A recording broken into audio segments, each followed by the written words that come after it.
Of leaders are expected in Bondo Town for the celebrations of the milestones achieved in education at the Maranda High School.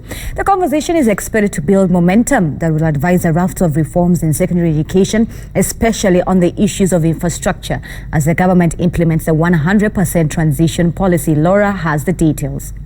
Laura, it's great to see you this morning. First of all, could you begin by giving us a general view on how the 100% transition for Form 1 students is in Bondo specifically?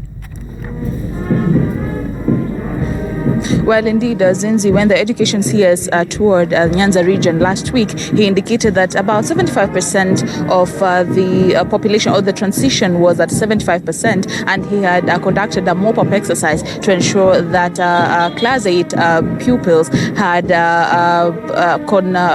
complied with their 100% transition policy. So today we're in Maranda, which is in Bondo, one of the big schools around Nyanza. And it is easy, as you have rightly put it, the issue of infrastructure in schools has been a hot topic, considering their 100% transition policy, which the president granted an extension up to the end of this month. And remember, during the results of release of the KCC results, Education CS George Magoha had alluded to something which people found to be very queer, where he indicated that one of the underage top performers had come from this particular school. So just to put things into perspective, I'm here with legislator Otiende Amolo. Could you just join us on Citizen TV? I mean, you are an alumni of this school. What was the situation back then? Because right now we are seeing a lot of numbers in high schools. What was it like back then during your days?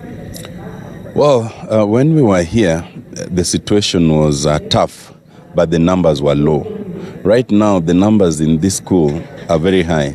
There are over 2,600 students. In our time, we were only about 400 or 500 in total. Secondly, the situation in terms of the amenities was really dire. We used to go to the pond to draw water for usage. We would be drawn from the pond and all. And even in terms of electricity, we only had a generator. And so it was much tougher. But for those who came much earlier, like the Chief Justice, and I see the Chief Justice is coming in and we'll receive him, their stories are even more dire.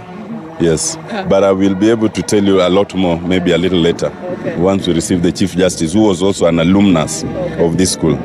Thank you. Well, thank you very much. That is Otiende Amolo, who is one of the alumni of this school. We will be keeping an eye on this story, and especially the conversation that will be coming out of this particular place in terms of the improvement on infrastructure across secondary schools in the country, and how that impacts on the general performance of the students that sit for KCC exams in secondary schools across the country, Zinzi.